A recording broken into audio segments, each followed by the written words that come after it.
Leafspring overview part 2. So this is the Leafspring on the car, and this is the front spring hanger.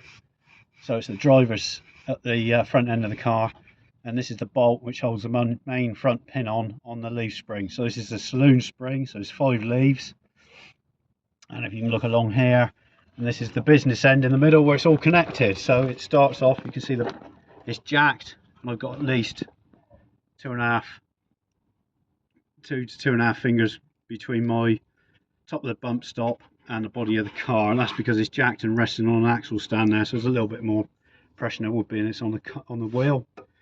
So we've got the bump stop followed by the 2 U-bolts here which hold the bump stop on.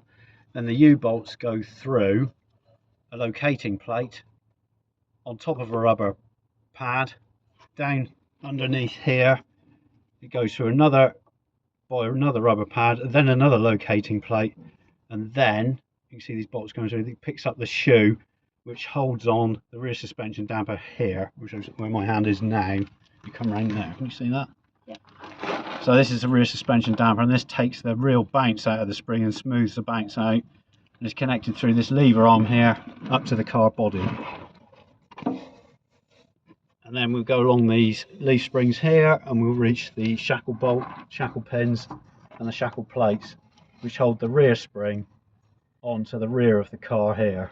And these particular ones have got poly bushes on, and as you can see, this is all new. I did this about 18 months ago.